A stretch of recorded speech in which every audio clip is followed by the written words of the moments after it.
You're listening to the We Are Libertarians Podcast Network. Find all of our shows at wearelibertarians.com. You're listening to the We Are Libertarians Network. Learn more at wearelibertarians.com.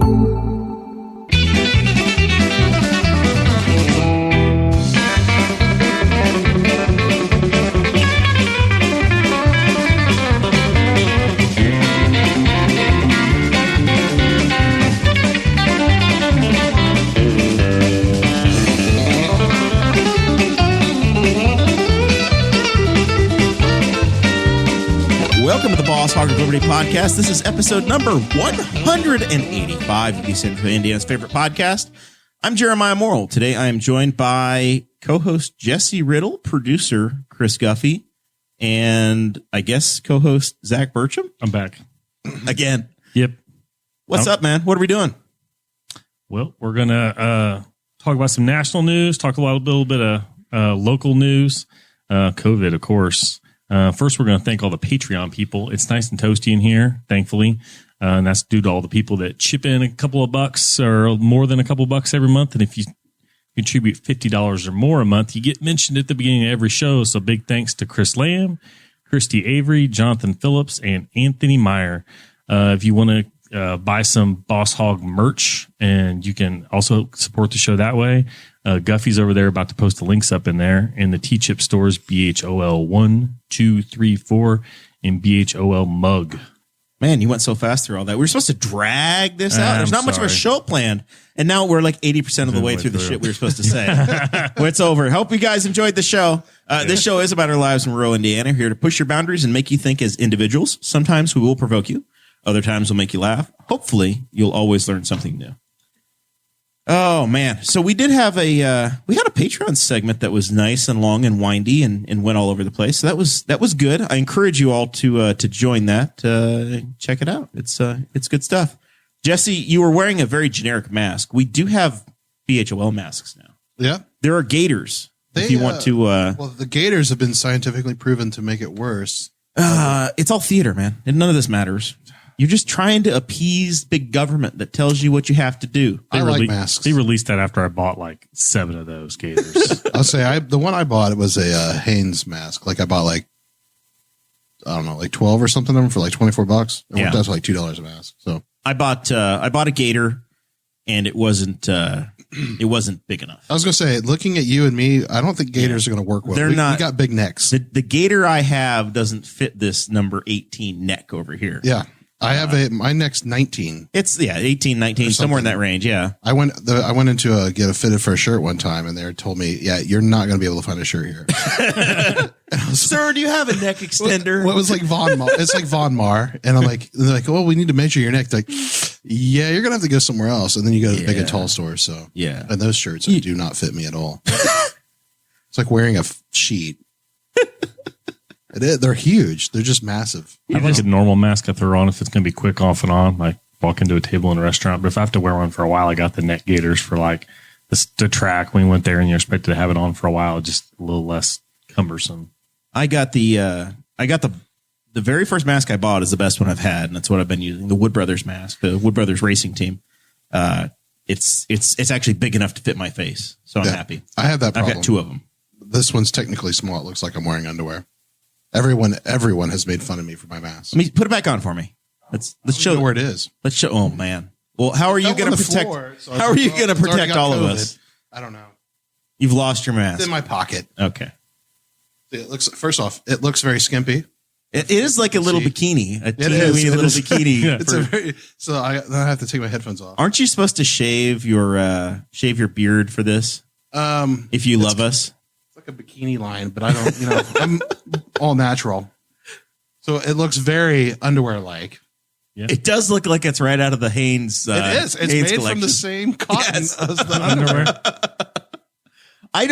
I can't wear a white shirt because I would ruin it. I can't imagine having a white pandemic mask. Well, you get 12. And I mean, don't get me wrong. Like, I'm over them. Like, I want to buy the paper ones or whatever. Like the more disposable ones that look like you're just a poor person. The more traditional ones. Oh, traditional. Well, Have we been doing this long enough? Now we have traditional masks. We got a stockpile of those from the track because we didn't use them, and every day we went into the speedway, they gave every one of us a mask, even if we didn't need to have one. So yeah, we have a stockpile thanks to Roger Penske. That's awesome. Of those.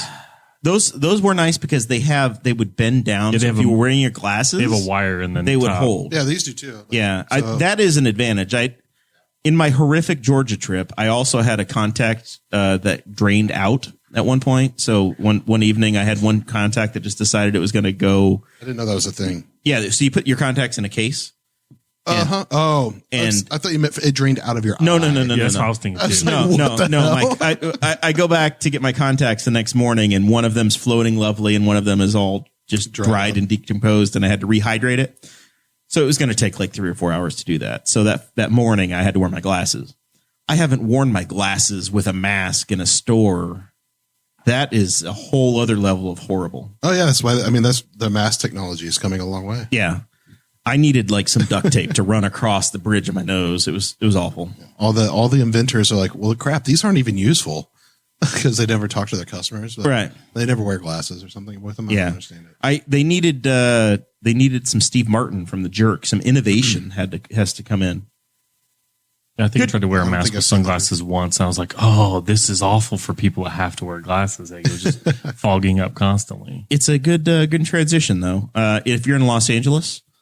By the way, if you're a patron, you got the show notes posted in the super secret Facebook group.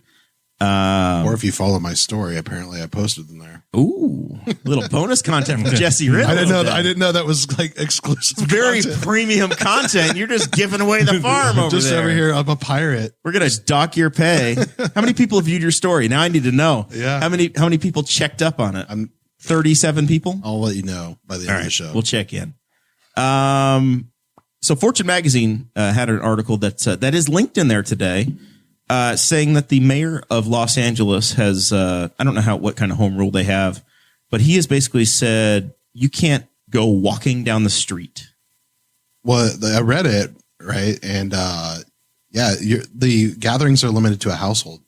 That's it. And this is very well. Media is exempt, so we are completely fine. You're exempt if you have a dog, according to Ovens O'Brien, who lives in Los Angeles or in that Bel Air or somewhere like that. Yeah, that's a Bel Air would be a Los Angeles neighborhood or a Chevrolet. Sure.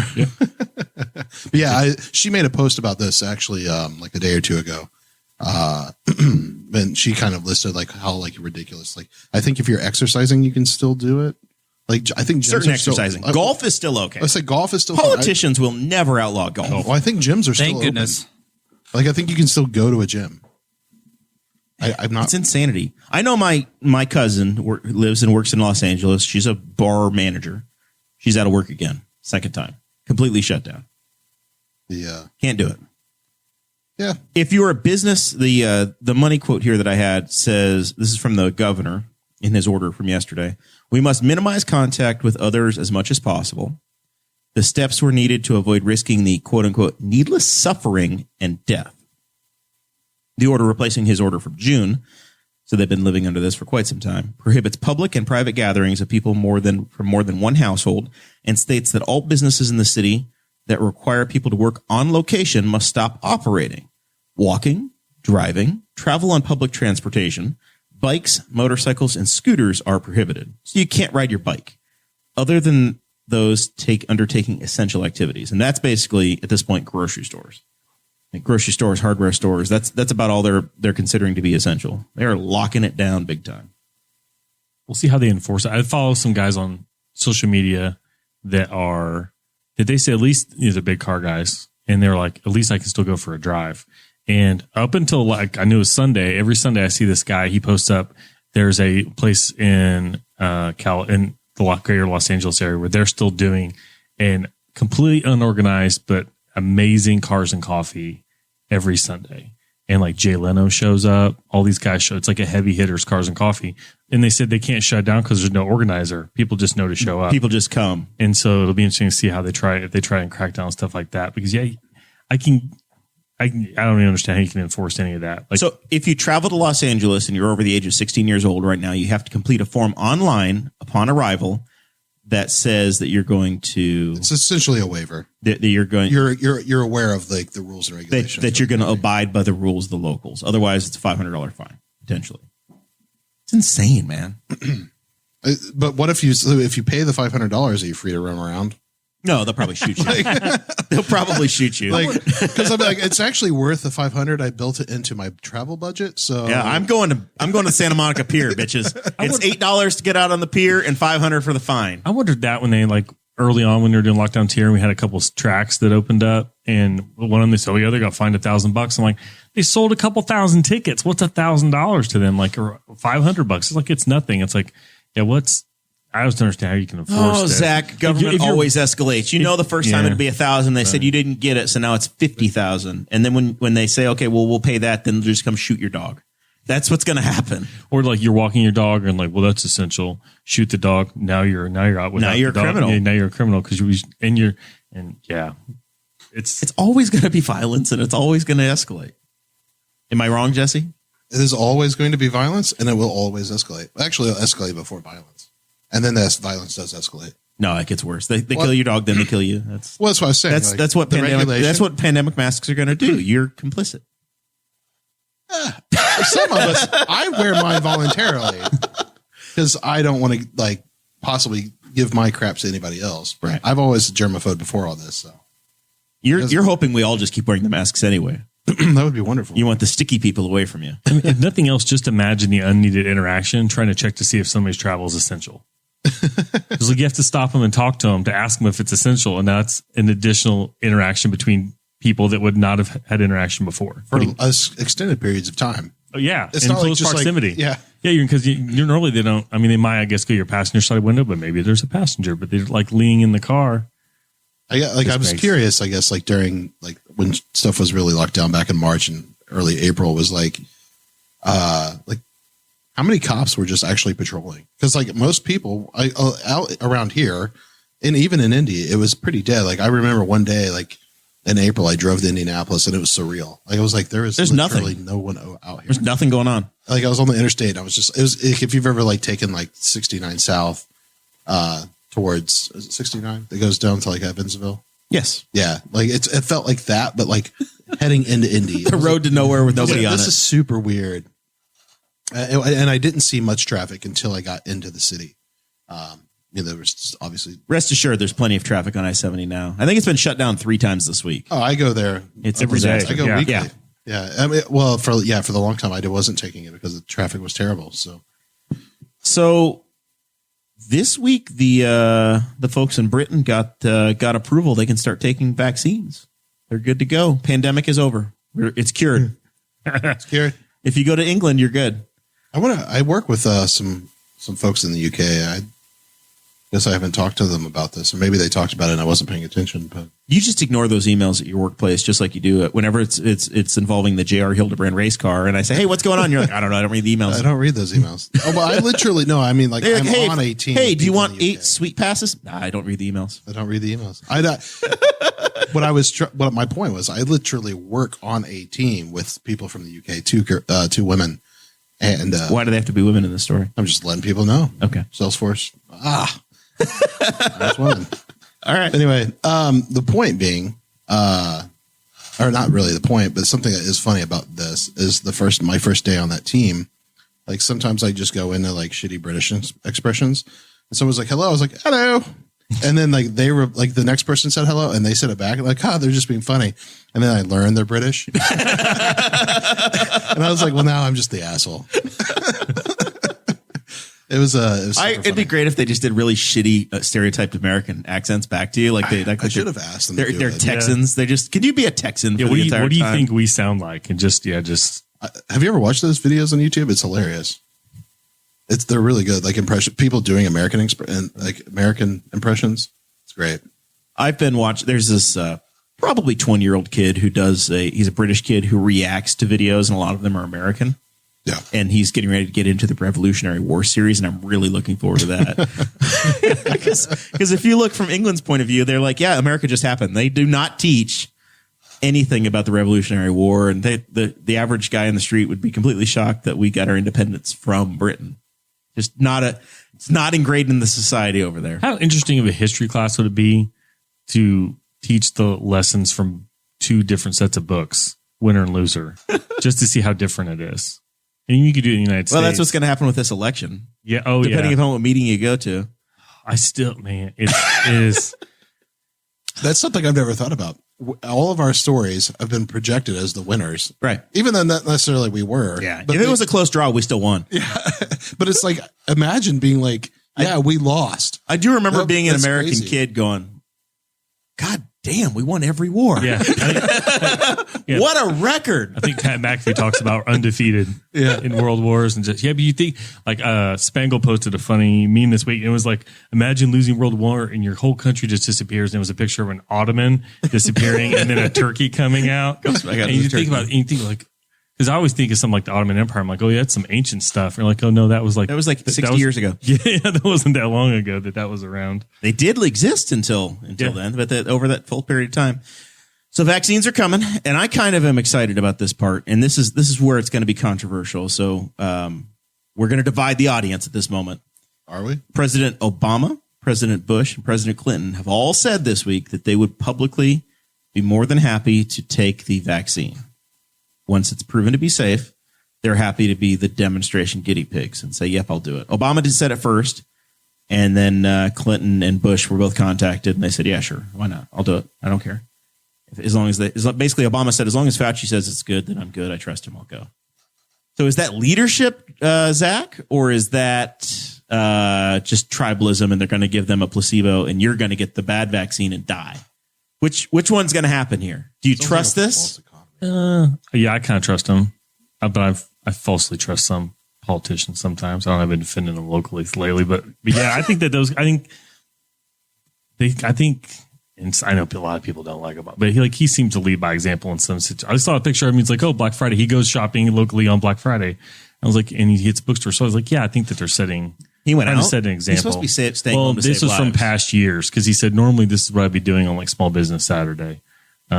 We'd be trying to go somewhere. So yeah, even if it's placebo, it's leading by example because at this point, you talk about people think it's fake or they don't want to accept. There are some people that are really down a rabbit hole of everything. I mean, I saw a story where they said that there are people that are dying of COVID-19 and swear till the moment they die that they just have the flu and it doesn't exist. So anything we can get to like show people it's real, great. Riddle, are you going to get the vaccine? You going to jump in line? Probably not first. I mean, so none of us are in a category to be able to get it first. Yeah, I'm going to be the old folks' homes and the BMI. If your BMI is over 35, you qualify as one of the first people. Well, yeah, but there's and other you people and me that are more important. Above 35. There's BMIs. other people more important than us. There's elderly. Are they? There's essential workers. No one's way more important than me. The medical professionals. Those guys homes. are all. I agree. Like, all ahead of the line, as far as I'm concerned. No, they are, and I wish it came out quicker because right now, like my aunt has it and my uncle have it, and they're not doing great. So, but I've had my other family members have had it. I've got friends that's had it. Luckily, I've skirted. I've been in contact multiple times with people, and I'm like, whew. Oh yeah, you're constantly having like this scare. 14 days. I'm like, all right, well, here we go. It's exhausting. It's completely exhausting. And then every tickle in your throat, and then the weather, like I said, the weather smells up and down, and everything that happens, you're like, as soon as my throat has like a little bit of soreness, and usually it's like a post-nasal drip problem or something. I'm just like, all right, I'm a goner. Once again, I burnt the hell out of my tongue like 10 days ago. So I haven't tasted anything for days. And you don't know if it's from that or from I don't know. As long as I can still smell, I feel like I'm good. I had a negative COVID test like a week ago. Yeah. I'm still, I'm still good from that. Did you do the rapid test? I've done the rapid test twice. Yeah. And I've also I've done that one once. That's all I've had, but I've done the rapid test twice. I've not had the full nasal probe. And then I've had 2 times where I've gotten, antibody testing because I've given blood. If you give blood to the American Red Cross, everybody, you get a free antibody test. It tells you if you've had it or not. Yeah. And I need to, I don't know, giving blood makes me feel like I'm going to pass out. So does flying. So does getting. I've done it twice. The first time I thought I had COVID the next day because it was right at the beginning of it. I was off work because we weren't set up for remote work yet. And the next day I felt like I was I barely could get out of bed. I slept like all day. I'm like, I can't do this if this is going to be there. And the next time I did, it wasn't as bad. But yeah, the first time I was like, I've got it. I'm like, I'm going to get a thing back. And they're going to say, we rejected your blood because you came in here with COVID. I was like, man, it wiped me out the first time. I was looking for a post. Producer Chris, while he's looking for that, are you going to get the COVID vaccine? This is what we've been praying for. We've been hoping for. Are you going to snub your nose at it and say, I'm not a follower? We actually talked about this at work today, and no, I'm not getting it. At all? No. Ever? No. Ever? Ever. Nope. I don't plan on it. What if they say you can only go to an Indiana Ice game if you can prove that you've had your vaccine? That's fine. Indiana Ice no longer exists, so. I was going to say the Indiana Fuel. I was like, the Indiana Ice. Like I was still like the Indy Fuel. The racers, whatever the hell your soccer on the ice is called. Then that's a choice that they make, and it's the choice that I'm making that I'm not going to get the vaccine, and then I just watch it on TV. What if your wife wants to get the vaccine? That's perfectly fine. That's her choice. Are you afraid of it, or you don't feel like you want the mark of the beast? No, I just don't want it. I don't feel like I need it, and because I'm young and healthy, and maybe later on down the road when I get older, if I feel the necessity that it's still around, then yeah, I'll get it at that point. But as it stands now, I don't feel like I need it, and I don't get the flu shot, so why would I get this? Riddle, you think you'll do it, but you want to see somebody else do it first, like maybe a despised old white president or a despised old Obama. Yes. Yeah, let them test it first, and then you're good. But you're okay. I mean, I trust Fauci. I don't have any problems with Fauci. Fauci is a very middle of the road kind of guy. He's speaking from his field of science. Like I've been in Fauci's position, right? Like as a engineer. Oh, you were a doctor? No, please go on. No, but as like you're like Holcomb. Sometimes I call myself doctor. Yeah, no. What I'm saying is like being like told that trying to make use data to make a decision, and your leaders are like not listening. Right. And you're like, well, yeah, whatever they say then. Like, it's I can only tell you like this is what's going to happen if we do this. And then if you trump me, pun intended, then you can't just like him, he's like, I can't control this man. Whatever. And then like tuck your tail because you don't want to lose your job because you're getting paid fat to do whatever you do. Right. So right. But I don't have any problems with Fauci. He has a great history of doing things the right way, and they've helped. I mean, other than him lying and saying that masks weren't going to help. Well, the CDC says that, right? And but he said it too. I mean, the words came out of his mouth, and that's the credibility he lost, or the problem that I have with him is when he did that, and he was. Yeah, I mean, he hasn't publicly apologized to me yet. So. I think though, I don't know. Like, I'm not saying the masks do help. I mean, like they're not. Pretty much that what they've said, right, is that wearing a mask isn't going to prevent you from getting it, and that has been true up until like a month ago, where they said, well, now the data is saying that wearing a mask can actually protect you. They don't tell you how much. Like really, it works both ways, right? Well, but it is like it's a 70%. Like you decrease, I think 70% by projecting, right? And my joke is always like anybody that wants to compete with me against masks, I'm like, let's have a spitting contest. You put the mask on, and I don't, and like because we're countering right here, and we'll see who can spit the furthest. And you're trying to tell me you're going to spit further than me? That's not possible. It's just a muffler for your face. It's just a muffler for your face. Yeah. And all of it. Yes, it's still going to go out the sides, but you're not like I can't spit on you right now. Well, I could right now, but like if I was wearing a mask, it's going to be very difficult. Down. Yeah. Right. And it's all about percentages and reducing it. And like the fact that we have to like have these arguments, I'm like, this is so exhausting. I mean, that is the crazy. There are still people that argue, like they'll still tell you, well, it doesn't keep you from getting it. I'm like, they've never told you it's going to keep you from getting. That's never been the argument. Like, and at this point, we are 9 months into this, and why are we still debating like a fundamental part of this? And I really think that it's literally, if it was anybody. I'm trying to figure how I feel about this, but like, if it wasn't like, I have this problem with the left and their over, like, the snootiness that comes with their bullshit. And they're like, they think they're better than everyone. And immediately their messaging turns everyone off every time. And then people will just do whatever they can to troll and spite them. And like the messenger is your problem. Yeah. And you're like, just how about you guys quit being assholes about it? These people will fall in line. Like, it's a very simple concept, but I don't know. I get really mad about it. I don't want to say mad, but it just, I'm like, I don't even talk to people about it most of the time. Like, this is the last time I've talked about it in like months, just because it gets my blood pressure up a little bit. But as far as the vaccine, yeah, I think I'm not worried about it. I'm actually stoked about the technology that they're using for the vaccine, the mRNA like stuff. It's the first time it's been rolled out. It's the first time. Well, and luckily, it's, to me, right, it's proving libertarianism. Because what's happened is we've not been able to use these vaccines because of regulations. We've gotten to squash just a lot of those regulations and put stuff in the market to actually see what the hell is going to happen. And I'm actually all about it, because like what that means is that we can create vaccines quicker, to the point where you could create a flu vaccine for all the flus very quickly and get it rolled out, right? It becomes a distribution problem versus like a scientific problem of creating them. And not guessing on the flu shots like they typically right, exactly. are. Now they guess. Yeah, exactly. Now they could get the strains live. Yeah. I think they talked about, what's the company with the M? Moderna. Like they generated that vaccine in like 3 days. Right. Yep. And it was everything else in between that was taking all the time.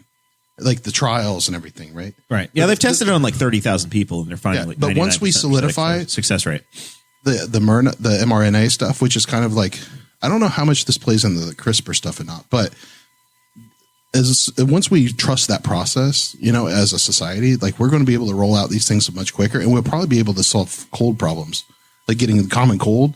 Like we can like target them and like get rid of them.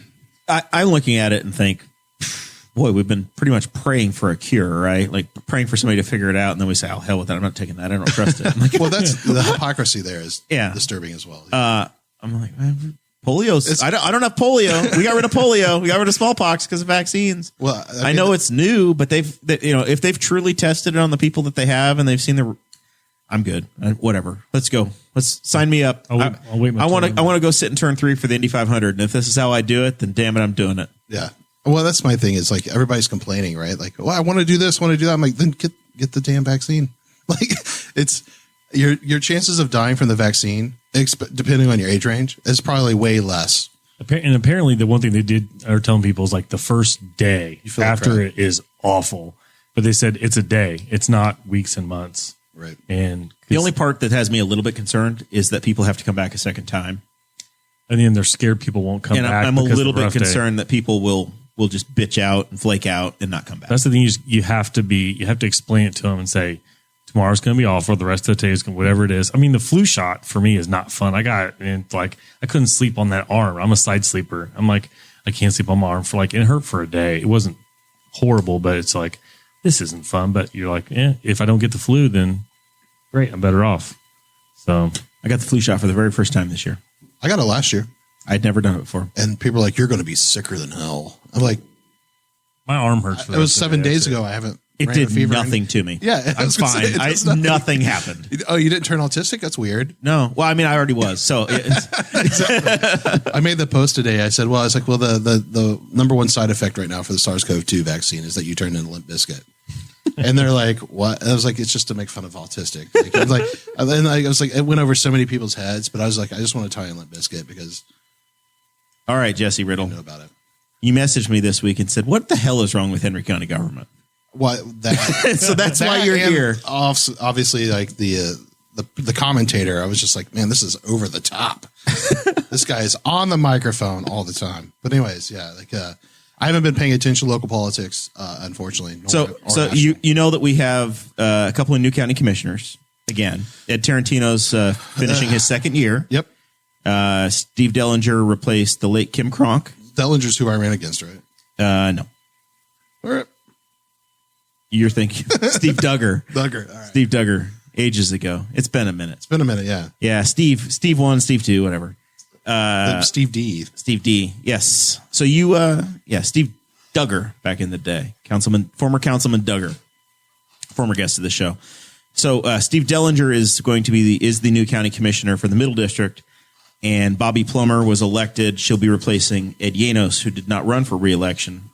She beat Chris Newkirk and will be taking over in January. Yep. The council had I guess it was a Skype meeting. The audio is available. Zach, jump in anytime you need to correct me. It was Zoom. It was Zoom. A Zoom meeting. Yeah.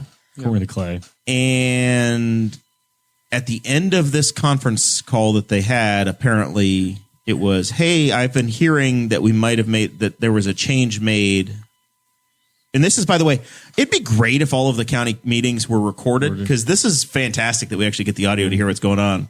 I think Councilman Malakote said, I've been getting phone calls hearing, or maybe it was Betsy Mills said. It was Betsy Mills. Betsy Mills said, I've been hearing that the commissioners made a change for county commissioner, or for county attorney, going from Joel Harvey and using Martin Shields, who, by the way, have buildings that are next to each door. other. I ran past They there literally today. have, I was like, they share a wall. Awkward. They share a wall over on Main Street.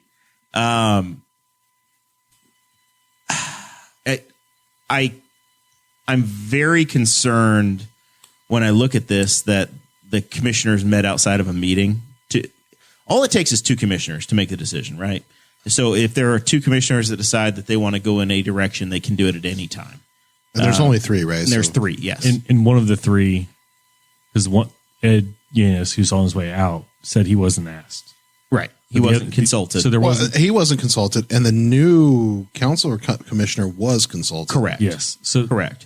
So whether or not that was that part, whether they talked to Bobby Plummer or not, that part doesn't matter to me. But if they had a majority of commissioners talking and making a decision ahead of time, that's probably an issue. I think for the record, I think Bobby, whatever, was there. Like they talk about it in the audio. Yeah, she was. So Yeah. Bobby was. So it was Bobby, Ed T, Steve Dillinger, and then Susan Hoon, the county president. Susan Hoon was there as well. The council president. Yeah. And there are two stories linked in the show notes today. One is the follow-up story today that says Susan essentially says she was consulted and basically said, I don't care what y'all do. As long as the rates are fine, the council doesn't care. You guys can hire anybody you want to. Stick to the budget we passed. The trick of it is that the county attorney's contract, as it was set up, and maybe this is the crux of why it was a problem, is that the attorney's contract automatically renews every year. Yep. And you have to give 30 days notice if you want to make a change. Otherwise, you've got that attorney for another year. So these guys, if they wanted to make a change, really needed to do it at their last meeting. And that's what they had said. And they didn't do it, or they didn't realize they needed to. Yeah, I mean, I don't know about I'm murky on that part of the details, but I do know that they believe they were under pressure to make a decision. They had time. They had to give him notice by Monday. Yeah, they had to give him 30 days notice. And so, and Ed T wasn't for sure on how it had to happen. So they just met backdoor room, said, cool, let's get a new attorney, gave him his notice, and said, we'll take official action next month. Yeah. And then instead of like saying, I don't know how to do my job, which is perfectly fine, right? Like, because we all know you can run for office without any credentials. Yeah. You And don't that's know how people like this get into office. Well, they run on one issue and then Right. they don't care. So he would, and I would have done this if I was on council. I would have known. I mean, like, I don't know. Like, let me ask the people I need to talk to. And ironically, it was probably the attorney. Yeah, that's the trying to problem. fire. They had to ask. But you could also just ask, I don't know, I think other commissioners, previous commissioners. I think that Joel Harvey said in the video, so you want to ask the victim if he was treated unfairly? Yes, Yeah, you want to ask the victim to rule whether or not he was treated fairly or not. And I love it. Like, I love that. Like, I'm like, because that's kind of like how I would have answered it, even if I was. I'm like, so you're trying to say like me, like make it third party and just be like, yeah. So you're trying to, and like it was a beautiful like play by him. So it was really funny. Oh yes, that was worth every nickel of whatever the hell we're paying. I thought that was the greatest moment.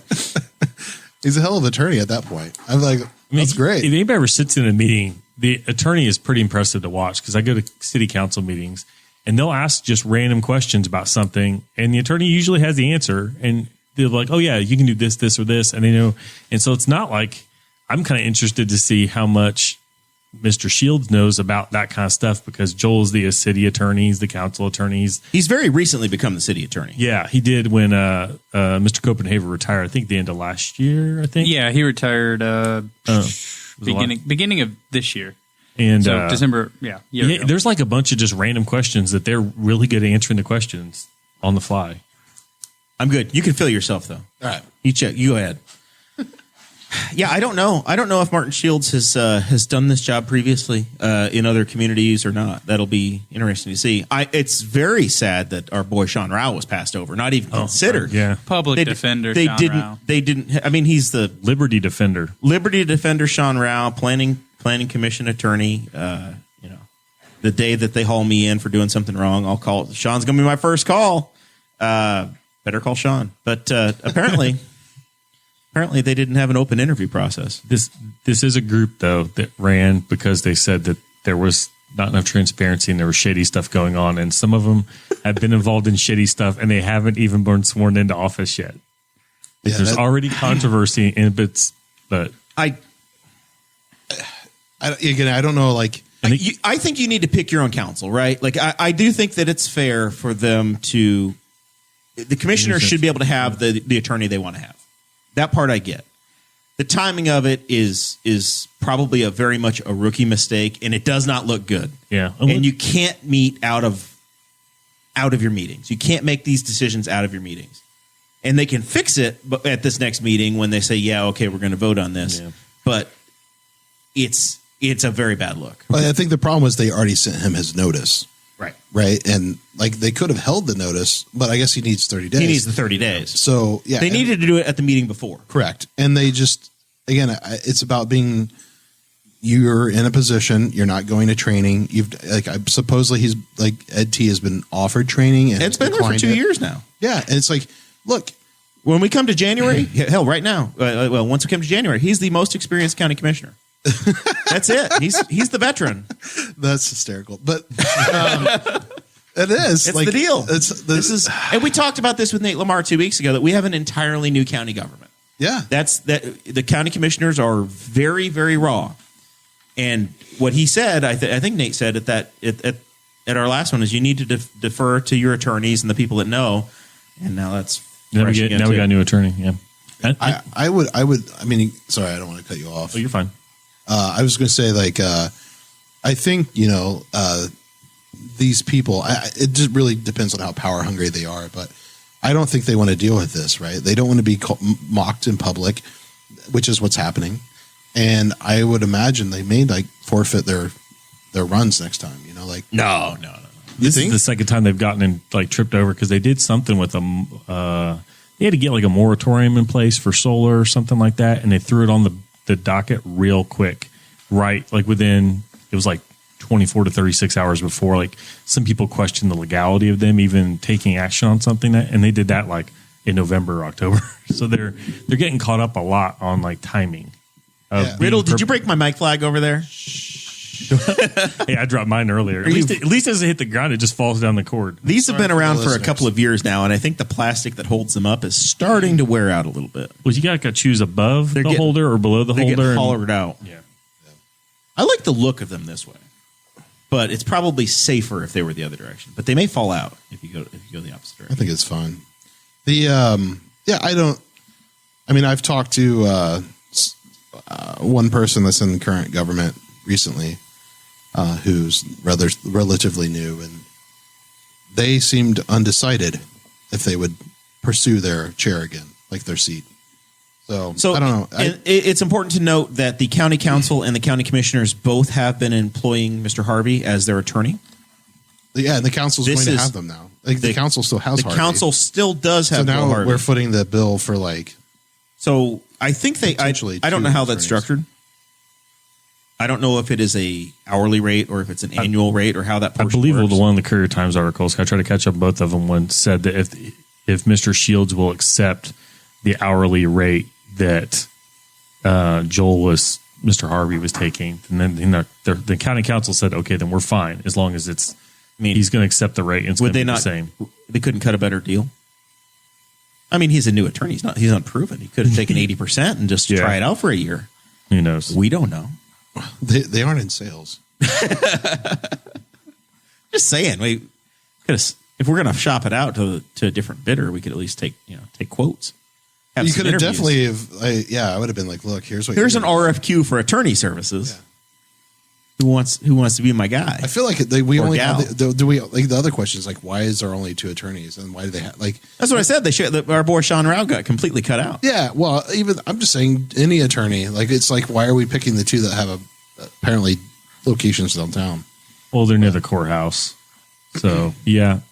Who knows? Tony Saunders is right here. Yeah. Did anybody call Tony? Yeah. Tony's office is 18 feet from where we're sitting. He's downtown. So that's my concern. The Fort Moran is down some the sort street. of favoritism going on, right? They didn't to stack the deck to be like, oh, we can get an attorney that's going to agree with everything that we agree with. And they never even, from what the Courier Times article said, they said, well, we were concerned about a conflict of interest in that he represents the city and the council and sort of stuff, but they didn't really have. They said we don't really have any issue with any of the work he's done. One of them said that some people quoted saying he saved the county a bunch of money negotiating the lawsuits that the county's been involved in.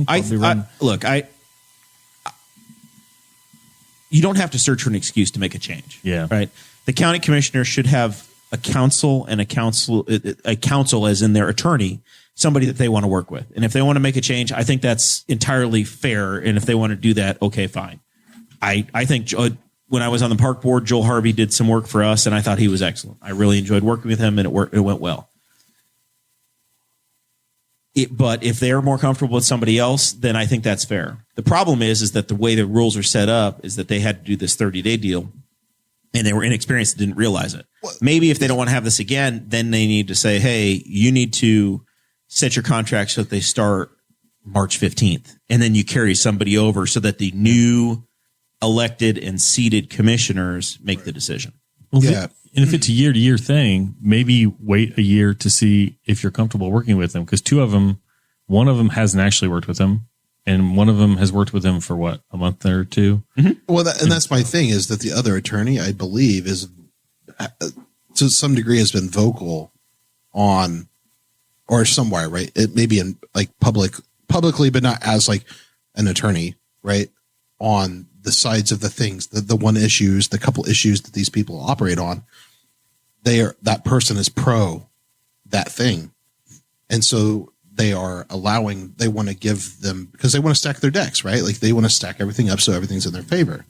And I think that is what is pushing the agenda more than anything else. I could be wrong, but in the video I sent you, I believe like that was part of it.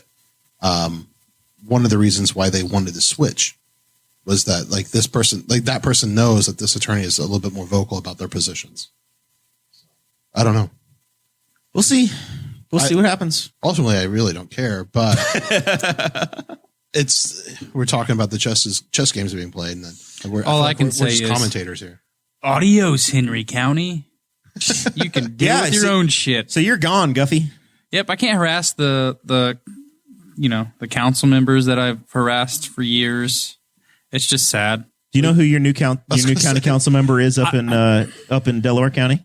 I actually looked it up, but I don't. It's a podcaster. I forget his name, but I will tell you this. When I went to turn my water on in the town of Daleville, I was like, hey, when's the board meetings for this here town? She goes, second Monday at 6:00. 6 p.m. Yeah, we're them. I'll be there. Make them nervous. Hey, it's better than 4. Yeah. Your new county councilman up in Delaware County is Ryan Ballard, host of the Undertaking podcast, and big IndyCar fan, and runs Ballard and Sons Funeral Home over there in Middletown. That's in Henry County still. It is in Henry County, but he lives in Delaware. Isn't there one in? I think there's one in Delaware County. I was going to say there's one in Daleville. I think. Many of these funeral home places are big corporate machines. They're in multiple communities. Well, they're all sham, but after my father's passing, I learned that. They pop up like Our condolences. No, well, that's whatever. When I walked in there, like, so here's the lay of the land. Would you like to pay $90 for a guest book? I go, no. For a guest book? A guest, dude. Yes. $90 Tell me about for a the guest book. I bet you can buy that on Etsy for like $14. Exactly. But Can here's you the bring thing. your own? You have to pre-plan deaths, and like they get you because you're like, well, I guess we need a book, right? Like they strong arm you into purchasing these hyperinflated purchases because you're grieving. Why did you need? I didn't actually You do knew it. that I came to the funeral. You didn't. You didn't need my signature. Are you using this for credit card theft? Are you taking out credit cards in my name? And I you need the didn't do signature? this. I didn't. You Again, jerk. when I saw this, I was like, this is unreal. Like I had them send everything to me because like I'm like, these people are trying to screw me. Like I know they're trying to screw me. I'm weird. I don't look back on stuff like that too often. But how often does somebody go back and look through the guest book No one never does at a funeral? I don't. Yeah. Yeah, I swear it was like $70 or $80. It never occurred to me that somebody pays for that. Oh yeah, you have to pay for the guest book. Like it's not like the funeral home provides it. That's an upcharge. It's not included You can in the provide service. whatever you want. But here's the thing: you could, if people wanted to, you could go buy them on Amazon every day for $5, and as soon as someone dies, be like, look, they're going to try to get you for $80. I'll give it to you for $20, and you can make so much money that way. Like you need like funeral in a box. Yeah. For all the stuff that they try and get you for. Exactly. It's pretty crazy. Like the amount of charges so when you have to get a death certificate, I think those are free. You pay a small fee at the county, but you could just go get it yourself at the. You health can go department. get it, but they But they'll provide probably services provide it. Yeah. and they will go run them. And I forget how it's like $20 or $30 per gift or per death certificate. And I'm like, you're running there anyways. You're going to get tons of death certificates. You're a funeral home. You've got like 12 funerals this week. Can you like roll us in together? And Yeah. Can we get a bulk rate? Like, can we all form an association? Is there a Groupon? negotiate? Is there a funeral Groupon that I can buy? There isn't. It's like a Dude, Black Friday special, 40% off. So here's the thing. One of the prominent. Funeral home talk, everybody, at on the Boss Hog of Liberty. I don't know how we podcast. got here. This is where we are now. Too many beers. But if we're just talking about corruption and like this is just part of it. So one of them now like owns the monument place. So now like when they sell you a monument, it's a separate corporation. They get on both sides. But they own it. And they're like, so we work with these people. Well, it's like those people are you. Like, what are you talking about? you just changed ties. Yeah. You put your blazer on and walked outside. You went from Ted to Teddy, you know? But yeah, anyways, like is that like $38 a letter for the engraving too? So when we did my dad's, we went to where did we go? Batesville Monument, and engravings included. So they're like that place is super awesome. Like when you go to buy a monument, if there's ever a super place awesome to go buy monuments. I've told Sarah I want an obelisk as tall as we can get. Whatever the tallest one is, I want to just. That's the one. You I need want. to put back like $10,000. That's fine. I'm just letting you know because Yeah. like a medium. I want to spend a ridiculous I wanna amount be of money obnoxious. on an obelisk. So somebody has to mow around it, and it's in the skyline of the damn. Jeremiah's future children are like, where's Yes. our inheritance? It's in the obelisk. It's in the all obelisk. in there. It's always I've made there. this joke for like 3 years with Sarah to the point where if I die first, she'll probably do it just to laugh at I'm me. going to sign off the house for an obelisk. It's there. I want like Washington Monument in Henry if Township. Washington Monument, it's gonna. I mean, like $100,000 could get you something really obnoxious, Something beautiful. But because so I'm saying so my dad's headstone was like $3,000. That's lettering and everything, but and delivery and installation.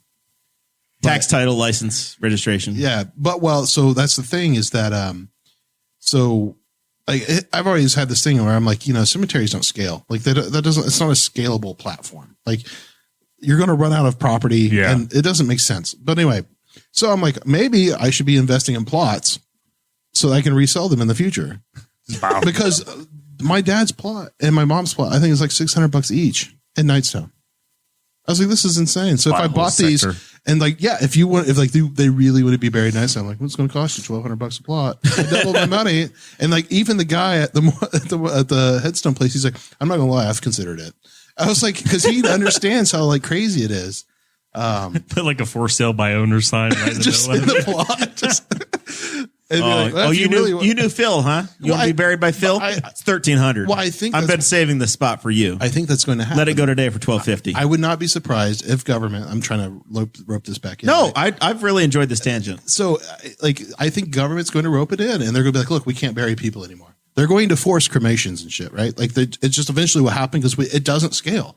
It's going to be a problem. Eventually they're full, but you still have to maintain them. Yes, and you only pay one fee, and whatever someone paid in 1972 was like $200 for a plot, and they're good for the rest of time. That doesn't scale. And then the $600, right? Like, I don't know how many people they bury per year, but I could probably get those numbers. But like how that's only going to buy so many like salaries and gasoline. I'm waiting on my mom, Joyce Morrell, to weigh in here in the chat if you're following, because she was the head matron of the Rushville Cemetery. Yeah, but for like 3 years. And I mean, I feel like there's an impending problem, and I think that the price per plot is going to skyrocket eventually. You're not worried about landfills filling up. You're worried about cemeteries filling up. I'm trying to think of how they did it, but there was like in some other countries they just don't bury people.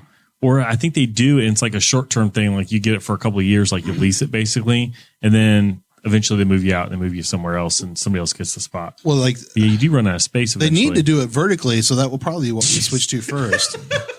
I'm serious. Standing up. Weekend at Bernie's, that thing. There are some places, I believe, where they shoot you in up like vertically. They shoot you in whatever. Like they're driving pile. Like you just go into the dirt. But anyway, yeah, you're going to need to buy that. Listen, man, we can't put you in a concrete vault because it'll crack when we drive you in.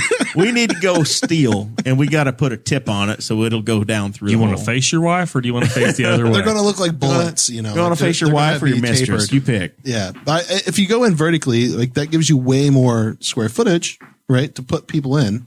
Patreon was oyster dressing, everybody, and now we are into the get a really nice casket, just have a machine that literally just hammers it into the ground. Exactly.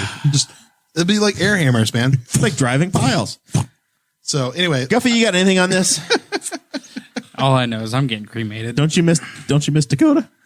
Yeah, he was the only sane one on this show.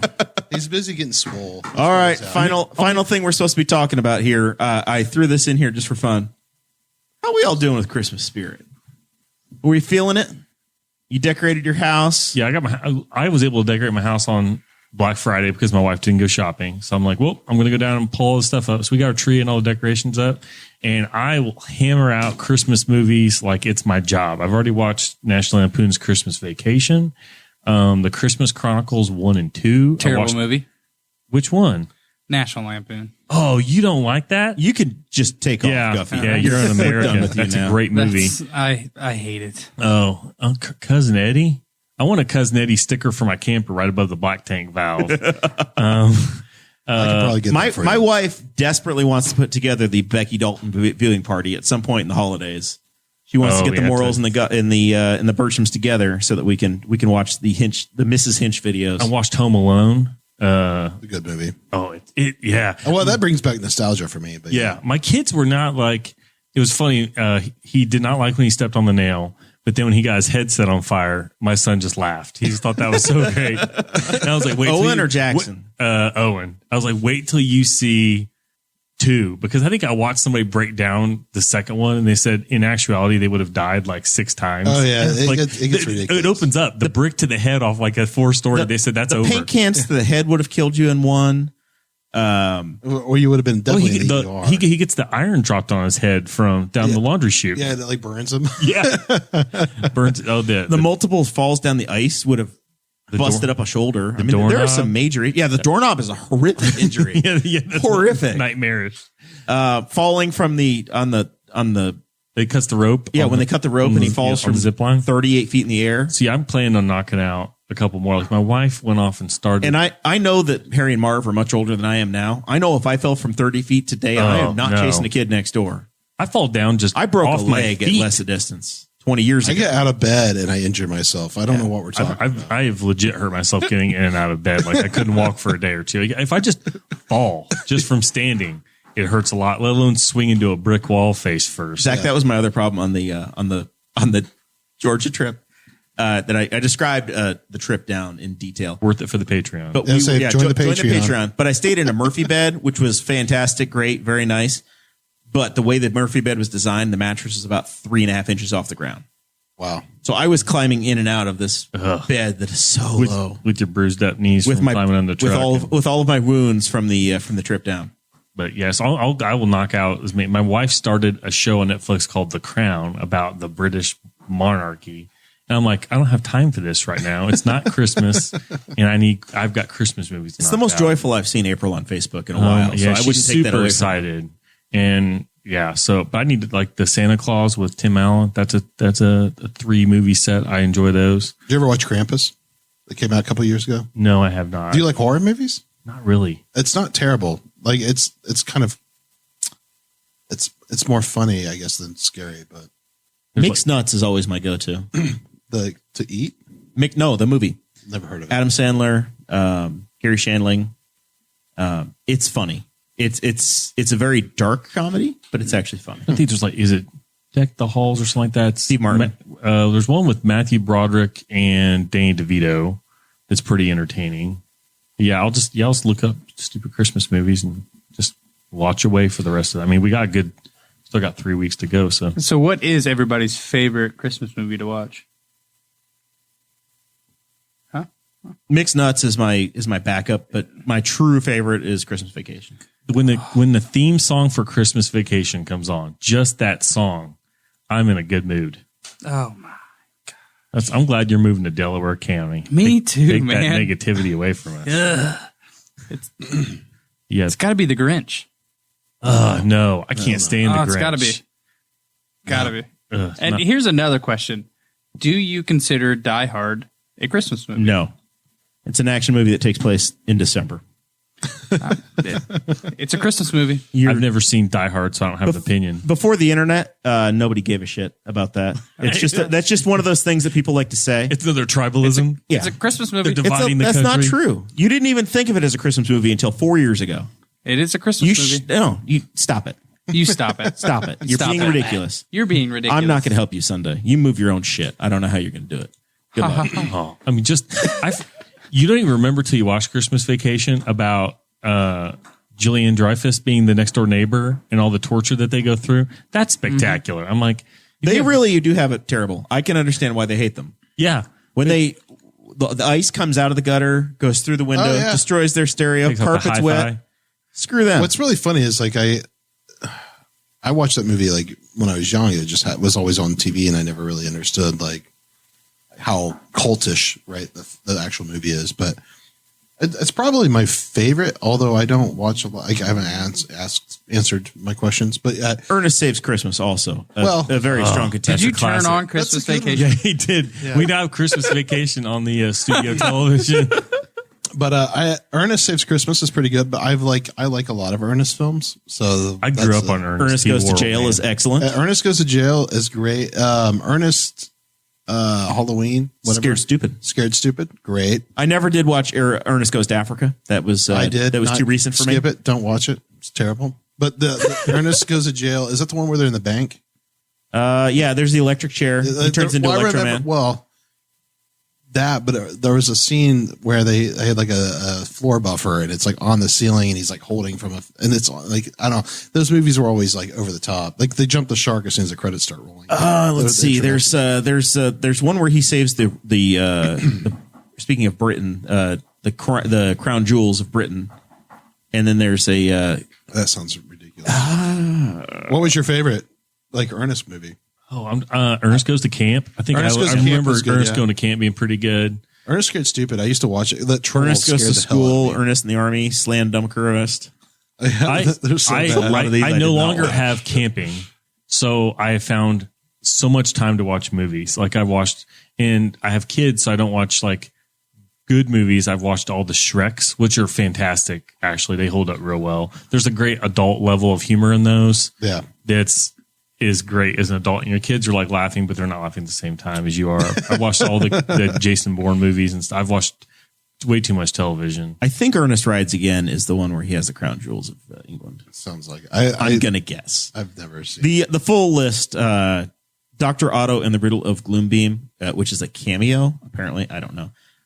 Ernest Goes to Camp is the first one. Saves Christmas was the second. Ernest Goes to Jail. Ernest Scared Stupid. Ernest Rides Again, 1993. And this is where I jumped off. Apparently, everything after this is direct to video, so I did not watch those, even though I didn't go to the theater to watch any of these. Right. I rented all these movies. Yeah. Ernest Goes to School, Slam Dunk, Ernest Goes to Africa, and Ernest in the Army, all direct to video. I've seen Ernest. So there were 1, 2, 3, 4, 5, 6, 7, 8, 9, 10 of them. And then, of course, Toy Story. Toy Story. Oh. Who's he in Toy Story? Slinky Dog. Slinky Dog.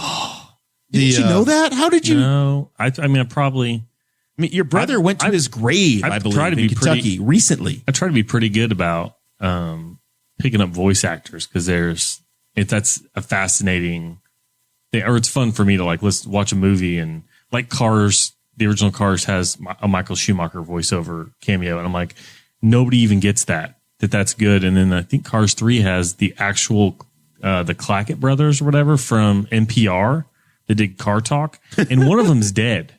And he did a cameo in Cars 3, and he was dead before he did it. I was like, there are so few people that are going to pick up that's the two voices here. And he has 1 million hours of audio. They've got enough to work so from. They cut it together. I was like, oh, that's fantastic. Ernest, Jim Varney, rather, it was also in the Beverly Hillbillies, which I thought was great as well. Yep. So he was definitely there. That was in my prime 9, 10-year-old Jeremiah. I did see that one in the theater in Muncie. The Beverly Hillbillies? Beverly Hillbillies, yes. That was one of my first 3 or 4. My first movie I ever saw in the theater was the original Home Alone. I don't remember my first movie, but probably Lion King or something like that. Sure. But yeah, anyway, my point was, it's like, I don't know if I've ever watched this whole movie. Yeah, it's kind of. I would always catch this part of it. Well, this is the very beginning. I know. We're driving through the mountains of Chicagoland. What I think I'm trying to say is I don't know if I've ever watched it in one session. Yeah. The whole movie. There's a bunch of movies that are like that I've seen bits and pieces of. And I'm like, The you know Big what? Lebowski is that way for me. I've never sat down and just watched this movie. Yeah. Big Lebowski for sure. As we're wrapping this segment up, did you realize how big of a part Kenny Rogers had in The Big Lebowski? I don't even remember Kenny Rogers in The Big Lebowski. He sings in the movie. Well, most of the time I'm at a bar and I'm watching it in the subtitles. So, the whole dream sequence thing is to Kenny Rogers' acid rock song. No. Again, I don't even know if I've ever heard it. I'm usually in a bar and The Big Lebowski is playing, and it's subtitles, so I'll read it. You got audio over there, producer Chris? I could probably get audio. Everything's muted right now, though. Evidently, we're taking Kirstie Avery back to her days as a video store. Worked in a video store. I wanted to be able to get so rich where I could just work in a video store. Guffey, I need you to give me the first edition. Just dropped in to see what my condition was in. Rogers? Yeah, this is right out of The Big Lebowski. All right. But it is the last thing you ever think of as Kenny Rogers. This is psychedelic pop music in the 1960s. I didn't realize it was Kenny Rogers at the time. Took me a very long time to get that. And I didn't even realize, because once again, it's from the 60s. I didn't know. I thought it was music they made for the movie. But it's not. Producer Chris, you got it queued up. No, not at all. No. I was going to say, I thought you were doing it. I'm like, I'm watching his screen and he's typing. He's like, I got it ready to go. I can send you the link if you require it. I figured you would have found it already. You got your Christmas stuff up, Jeremiah? No. Okay. So I've got. You had to recover from your trip. Yeah, I've had no window of opportunity to do it. That's my problem. And it got cold right when you got home, too. All of my stuff, I'm not certain that it's going to get put up outside. I'm quite certain it's probably not. The inside the house Christmas tree, I don't even know about that. I've got my ceramic Christmas tree has been up since last year, so I'm kind of ahead of the game. You're super optimistic. That one's still there. Everything else got carried downstairs. You have 30 rooms. You could just move them. Everything got moved downstairs to the green living room about a week and a half ago. But then we went to Georgia for a weekend. And then this weekend I'm helping Guffey move. So I don't know when I'm going to do it. I was just saying, it's going to be like December 17th. And by the time it gets put up then, you just move everything into an unused room. That's what I'm saying. Just move it all into, you could do that and you would never know you're missing space. Or just do what people are doing and just a lot. I know. And normally I'm a day after Thanksgiving guy. That's when the earliest Christmas should go up. But a lot of people have been putting up earlier. I'm like, you know what? It's 2020. It's a dumpster fire. Do whatever you need to do, people, to feel good. So it still feels like April. Other than it being dark outside. Part of my brain is stuck in March. Yep. And we'll be in. And somebody said, like, there's I'd probably Spangle again. Spangle's always posted me. It's like March is 3 months away, and I'm still stuck in last March. Like, I can't deal with March 2021. March 2020 isn't over yet. Well, we just had the anniversary of the coronavirus when they first like announced it, right? Yeah, the first. And now they think that it was potentially in. The audio is playing. Yeah. What condition my condition was in? Just getting started here. You might have to kick it up just a little bit louder. You call this trip pop? What did you call this? Acid jazz? I think it was called Acid pop? You said something acid. Acid rock. That's what you said. This is Kenny Rogers and the first edition, and it's called Psychedelic Pop. Psychedelic pop. Psychedelic Pop. Crank it up, Guffey. You want me to crank it up? Yeah. Yep.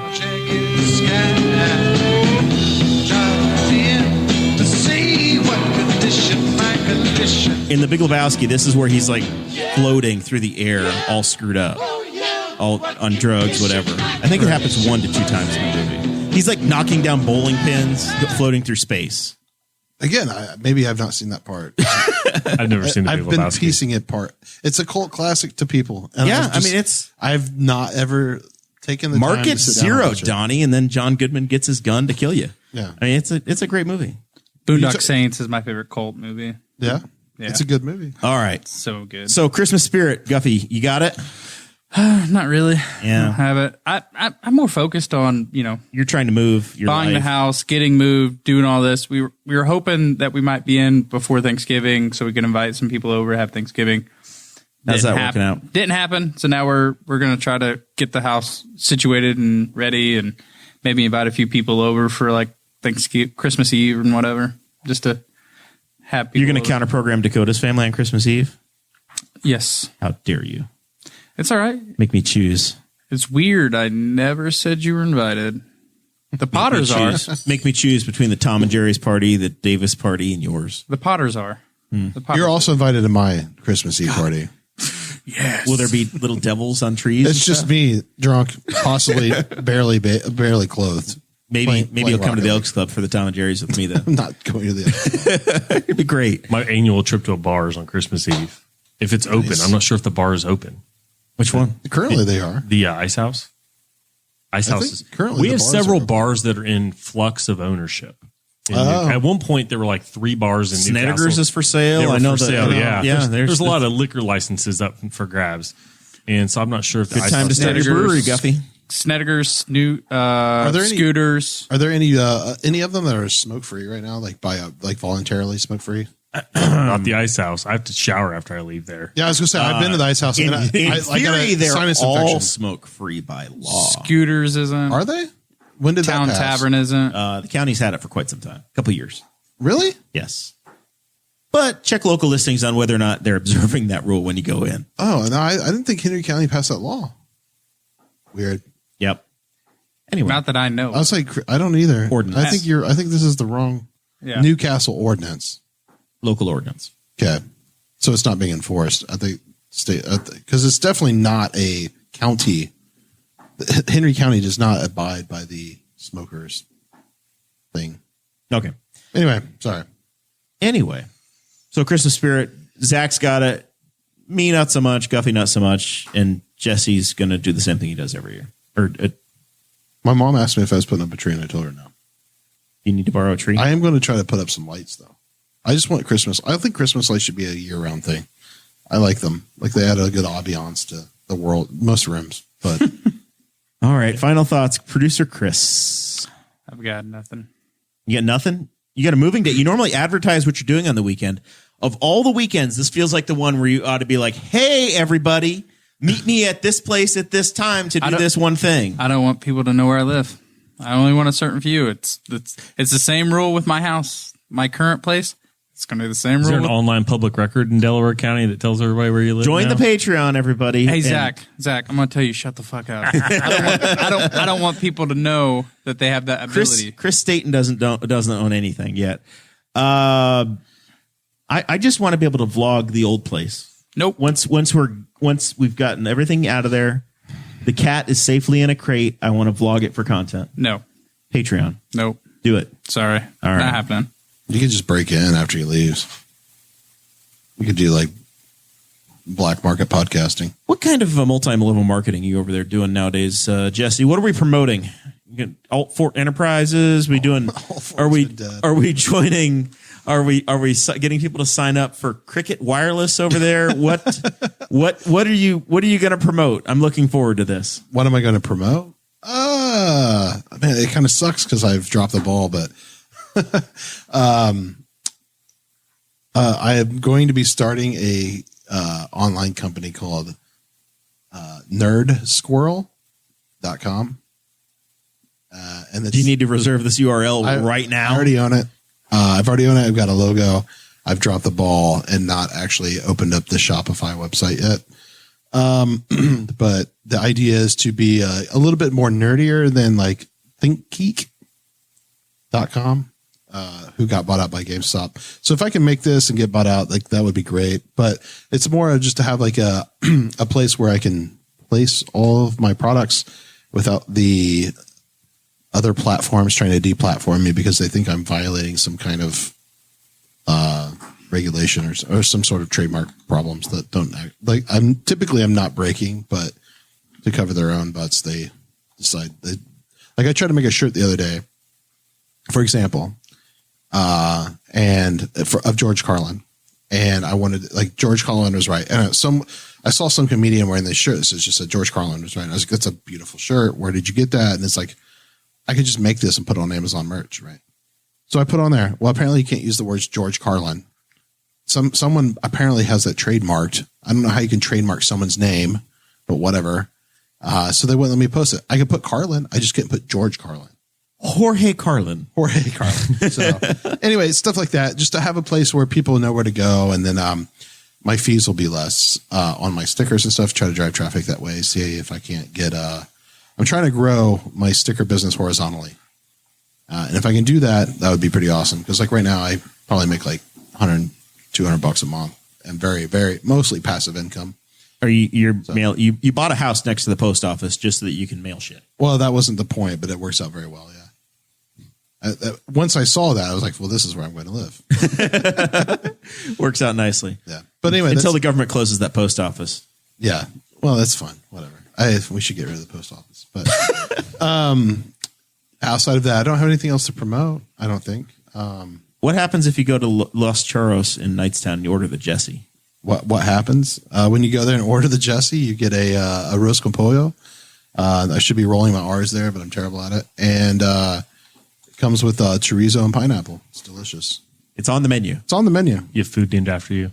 Yes. Very first guest, 185 episodes. First guy, you go into this restaurant, order the Jesse, and you get it. Yeah, it's named after me. He's like, I'm going to name a dish after you, Gustavo. And I'm like, you don't need to do that. Like, you don't need to. He's like, once he's like, well, I'm going to call it. No, he's like, I'm going to call it the Hawaiian something. He's like, or I could call it the Jesse.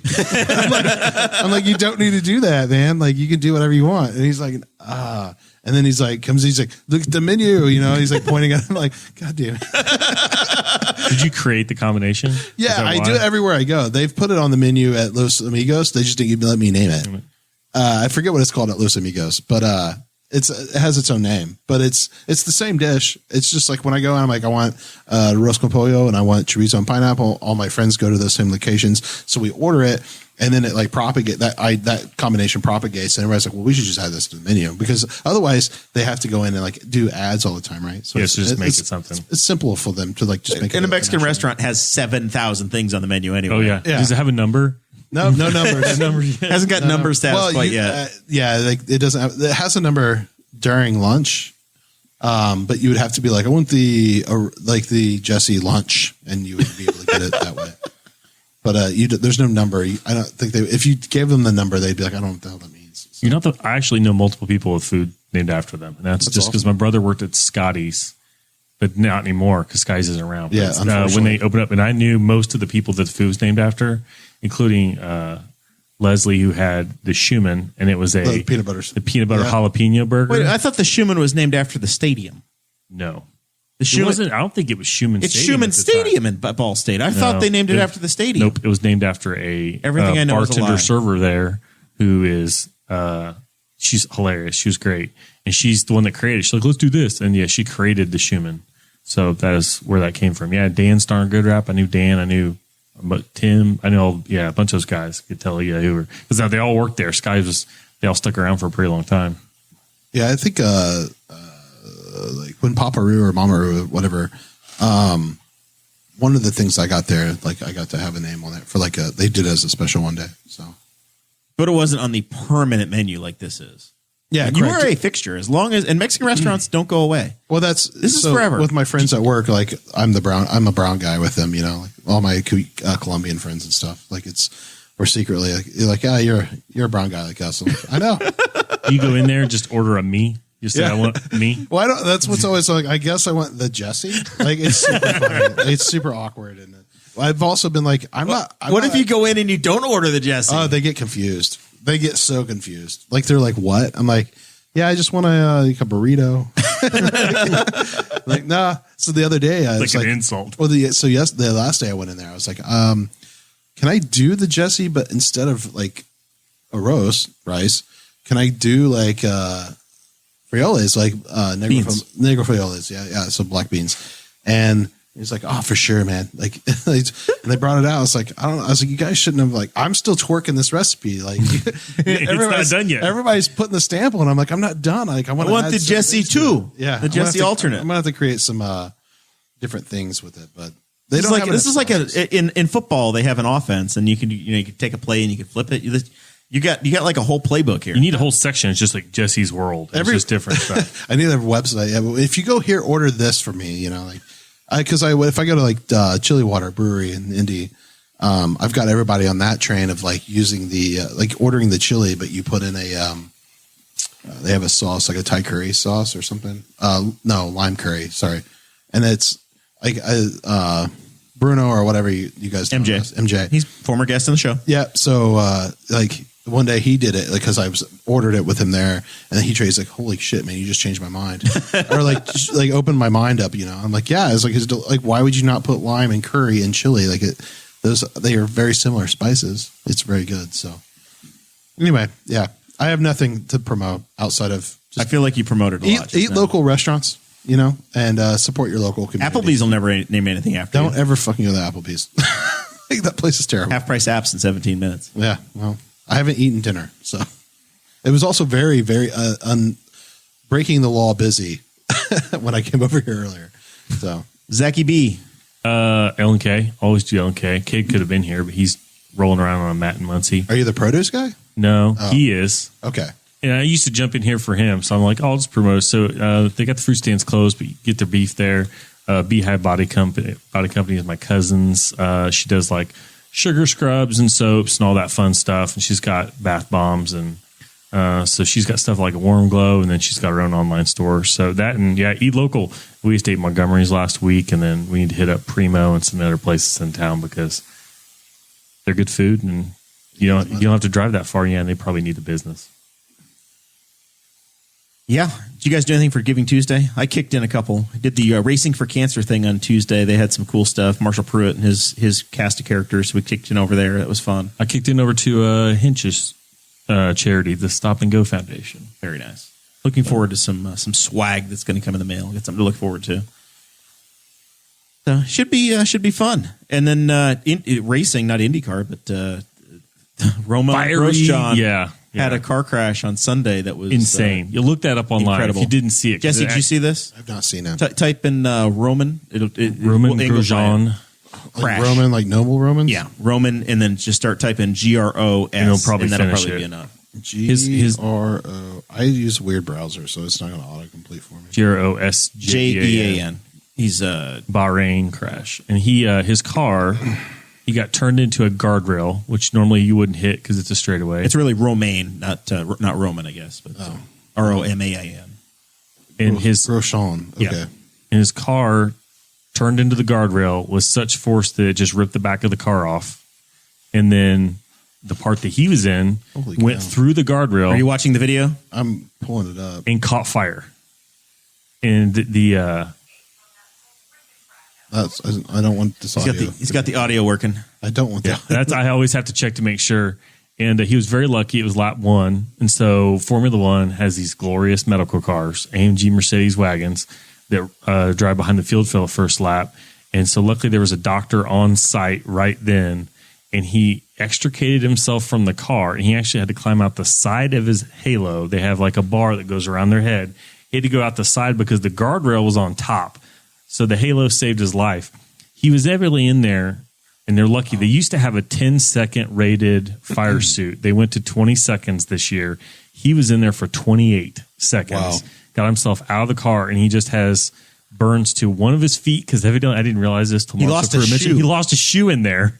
I bet there's nothing left of the shoe, and his gloves probably weren't rated that well, so he burned the back of his hands.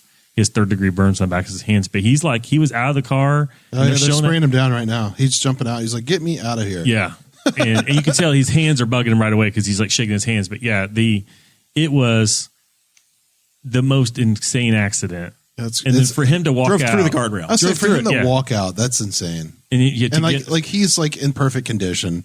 He's not perfect. He's got mittens. He's got burns on his hands. He returned His face. Yeah. Nothing's wrong with his face. Yeah, if it hadn't been for the halo, his head wouldn't have been attached. He would have been gone. Yeah, but it was just. I remember somebody's like, "Have you watched the Formula One race yet?" I'm like, "No," and then I see something. I was like, "Oh, I need to watch this." I was like, "Oh," because somebody pointed out there hasn't been like a fiery accident, and they mentioned I think it was Gerhard Berger, and I remember him from when I was a kid.